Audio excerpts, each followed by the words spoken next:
Bonjour les amis. Alors dans le mois de Bélier, on continue à faire notre travail spirituel, à vraiment élever notre conscience, pas seulement élever, mais être plus précis avec la conscience qu'on garde avec nous. Le travail, il est énorme. Le travail, il a besoin cette année d'être sur un autre plan complètement parce que c'est vraiment, on se trouve sur un point que toutes les choses qu'on a appris jusqu'à maintenant, c'est exactement le temps qu'on va avoir l'expérience de vie qui sera complètement différente. Donc, toutes les choses qu'on partage, c'est pas rien que pour avoir un enseignement intéressant, mais on est dans des moments qui sont très, très spéciaux et que chaque changement de conscience, il peut transformer la vie de quelqu'un. Donc, je voudrais partager avec vous les points les plus importants de cette semaine, pas rien que pour dire, ah, c'est intéressant, mais pour faire les choses autrement. Donc, j'espère que vous suivez les 12 jours du mois de Bélier, que vous êtes conscient de toutes les choses qu'il y a à faire pendant ce mois-là. Et sinon, s'il te plaît, dites-moi pour que je puisse partager ça avec vous. J'ai partagé déjà, mais s'il y a quelqu'un qui manque une information, un enseignement ou quelque chose, s'il te plaît, faites-moi savoir et je trouverai un moyen de partager ça avec vous. Alors, cette semaine, on relie avec l'énergie de Tzav et Shabbat Hagadol. J'explique immédiatement qu'est-ce que ça veut dire, ces paroles en hébreu. Donc, c'est les lois, OK? La partie technique, on va dire, et c'est les lois principales, OK, de la vie. Mais la deuxième chose, c'est la grande Shabbat ou le grand Shabbat. C'est écrit en masculin. Qu'est-ce que les kabbalistes veulent qu'on apprenne de ça? Et encore, on sait qu'on est vraiment une semaine et demie, presque 10 jours à peu près, de la fête de Pessah, de la grande nuit et de l'El HaSeder, la nuit de l'ordre. Et on s'approche vraiment, c'est le temps maintenant de faire tout le nettoyage profond de notre ego, les points qui nous limitent, les points qui nous dérangent, tout ça, c'est le moment maintenant de faire ce travail-là. Et cette semaine, l'énergie de cette semaine, l'univers cette semaine, il nous aide à se préparer pour cette nuit-là.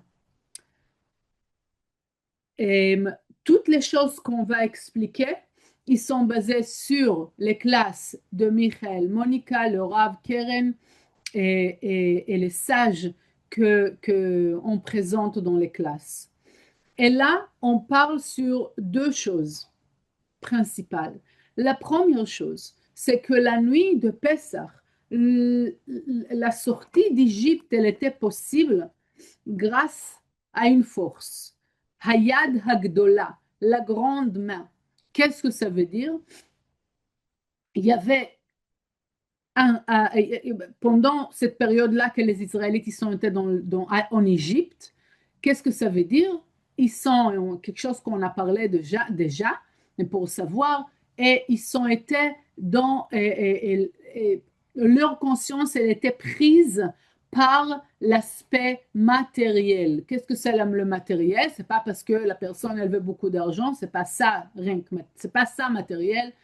Matériel, c'est quand je compte rien que sur les choses que je vois et que j'entends et que je comprends. Il n'y a rien d'autre. Quand je m'assure de rien que des choses que je vois et sur les choses que j'organise par moi-même, ok, et je me fais confiance à mon travail seulement, c'est là que je suis imprégnée dans le niveau de conscience, dans la réalité de la matière. Et c'est qu'est-ce que les Israélites, ils ont vécu à l'époque. L'El Seder, la nuit, le 15e jour du mois de Bélier, il y a quelque chose qui se passe dans l'univers. Il y a une aide spirituelle qui arrive pour les Israélites et cette aide-là, de 0 à 100, tout d'un coup, la personne, elle comprend, oui, il y a une lumière, il y a quelque chose qui s'appelle lumière. Oui, la lumière, ok? Il y a quelque chose qui s'appelle spirituel. J'ai encore des parties de mon âme. C'est pas rien que la partie que je vois et que je touche. C'est pas ça seulement la réalité. C'est rien que c'est une fraction de la réalité. Pendant cette nuit de Pessah, ce changement en une seconde, il s'est passé. Maintenant, c'est bien beau pour les Israélites à l'époque. Quel rapport avec nous et pourquoi jusqu'à maintenant, on continue à fêter une belle histoire, belle histoire. Mais on sait très bien, et le Rav disait tout le temps, le Rav Bell, c'est que toutes les fêtes, ils ne sont pas une mémoire à quelque chose qui s'est passé il y a 10 milliards d'années. C'est, euh, on, on- on- on pointe un changement de conscience qui s'est passé dans l'univers. Il y a une fenêtre dans le temps qui s'est ouverte à l'époque pour les Israélites, mais qui est restée pour nous jusqu'à aujourd'hui. Cette même force qui était Hayad Agedola, la grande main, du Créateur, qui a pu et pas permettre, qui a pu transformer la conscience des Israélites de 100% matériel, logique, temps et espace et processus physique. Une réalité complètement physique. En une seule seconde, pendant la nuit de Pessah, il y avait une transformation totale que de coup, la personne, elle comprend, oui, il y a quelque chose qui s'appelle la lumière du Créateur. Je vois très bien maintenant. C'est pas ni les Égyptiens et ni la matière qui contrôle ma vie. C'est ma conscience qui contrôle ma vie. Toutes les choses qu'on enseigne pendant la nuit de Pessah, c'était clair. Et toutes les choses qu'ils ont arrivé à sentir et le changement, la transformation qu'ils ont passé à ce moment-là, c'est pas rien que pour eux. C'est chaque nuit de Pessah pour toute l'humanité.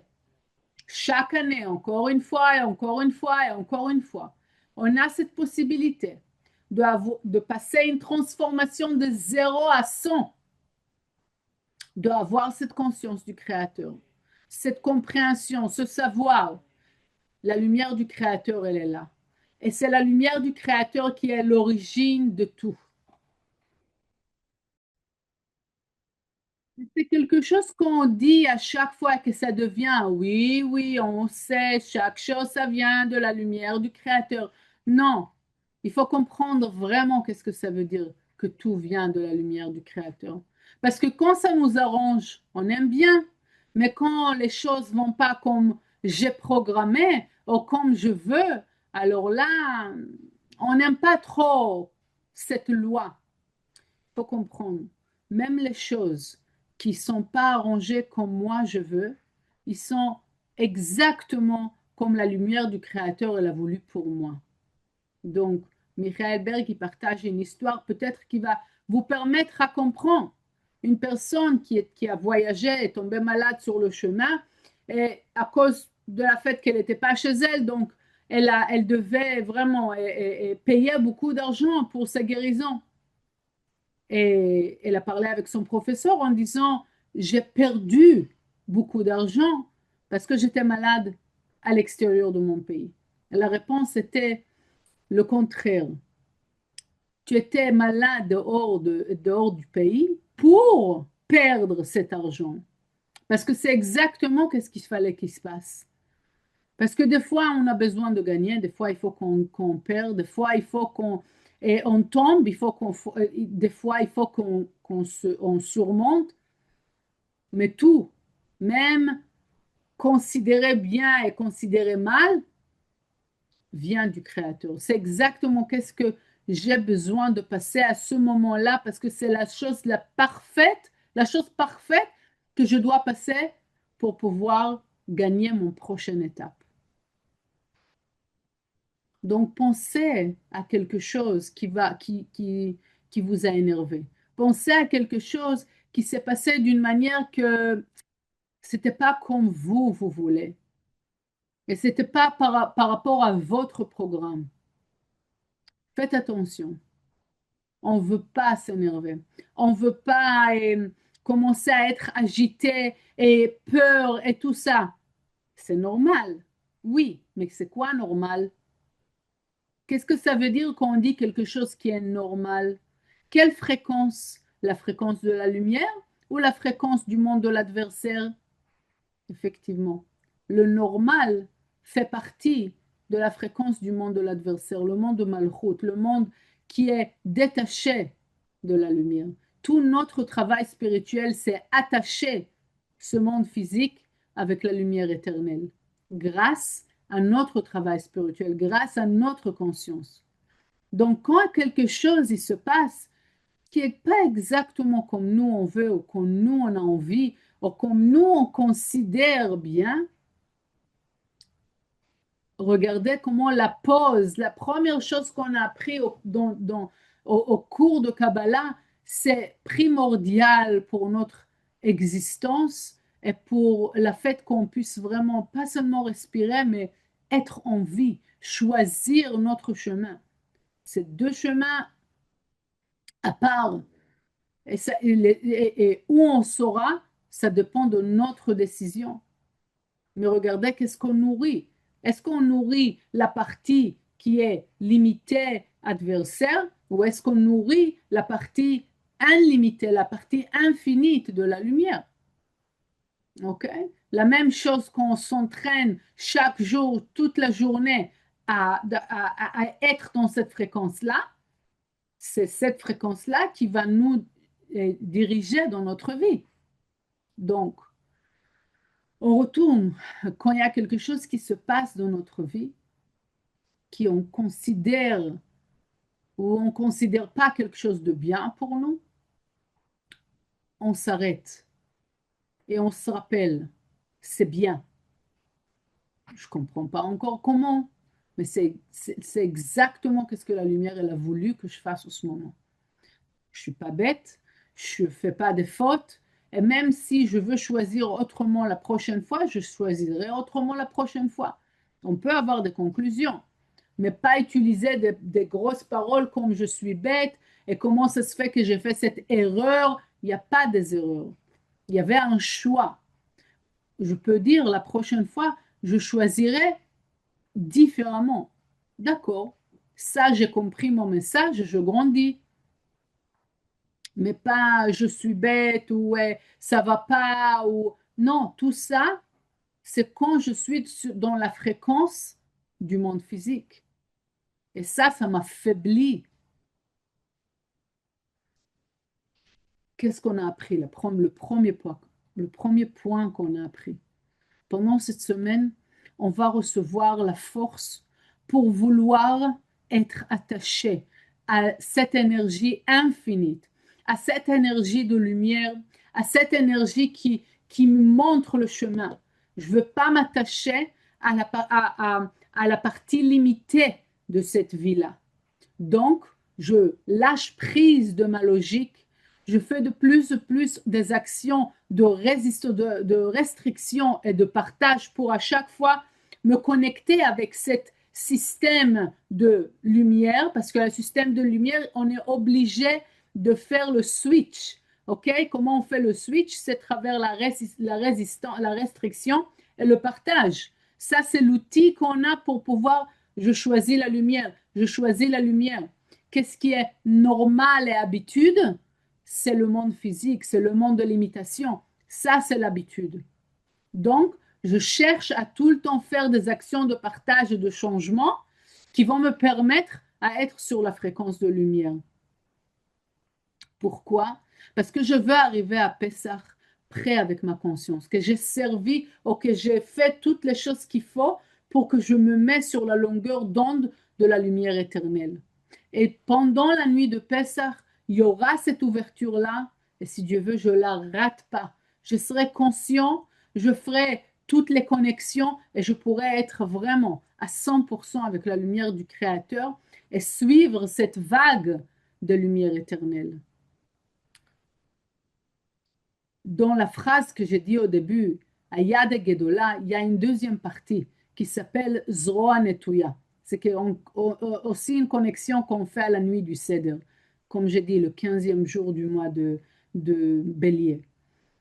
Azroa Netuya, ça veut dire que la manche, elle est longue, le bras, il est long. C'est comme le Créateur, il nous tend la main et il nous dit, venez maintenant, je suis là pour vous. Et ça, c'est pour nous expliquer, nous rappeler. Chaque nuit, cette énergie, elle est là. Cette ouverture, elle est là. Cette possibilité de créer cette transformation totale de zéro, complètement matériel, et 100% spirituel, c'est la nuit du Seder. Qu'on peut voir d'une manière claire cette nuit-là, comment tout vient de la lumière, comment tout est lumière. Et c'est grâce à la fête que nous, on fera notre travail. Et savoir que cette ouverture, elle est encore là. C'est pas quelque chose, c'est pas une histoire. C'est un système qui existe encore aujourd'hui, chaque 15e jour du mois. La deuxième, le deuxième point qui se connecte avec ça, c'est le savoir que tout vient de la lumière. Comme on a dit, c'est quelque chose qu'on s'est habitué à dire. Mais il faut faire attention comment on joue avec ça, comment on travaille avec ça. Le processus normal, c'est il se passe quelque chose qu'on n'aime pas, on va s'énerver, on se bloque et on a peur, etc. Et là, on fait des actions pour tirer la lumière. Maintenant, on veut prendre la situation complètement différente. Chaque jour, on veut se rappeler, avec les petits jours, peut-être à la fin de la journée, et regarder en arrière toutes les choses qui sont passées, comme on considère bien ou si on ne considère pas bien, on veut les regarder et voir, ah, ça, même si je ne vois pas, c'est de la lumière. C'est de la lumière. De cette manière-là, on commence à s'entraîner à voir comment chaque chose qu'on a dans la vie est, il vient avec la permission de la lumière. De cette manière-là, on ne tombera pas dans la fréquence de la limitation. On gardera la place dans la fréquence de lumière. Voilà. Donc, pour garder cette force-là, je voudrais vous lire un paragraphe dans le Zohar. Vous pouvez fermer les yeux, respirer profondément dès quand vous expirez et sentir comment vous ouvrez tout votre être. Lâchez prise de toutes les limitations, si c'est des pensées limitées, si c'est des peurs, si vous ne croyez pas assez, et j'ai pas cette certitude, quoi que ce soit que vous sentez, que vous avez besoin et de lâcher pour permettre à une réalité infinie de être présente dans votre vie. Voilà. Donc, et permettez vraiment à la lumière de vous remplir complètement, complètement, sans limitation. בסתרוי התפשרן בדרועין בשבקין, דרועין דתחורה חד ימינה, חד שמאלה דרועה כדמעה תלת קשרין התקשרו בי, והתכללו בית דרועין, והתכללו סמך ד' אלא ג' קשרין בימינה וגומר, קשרין בשמאלה, ג' קשרין בימינה,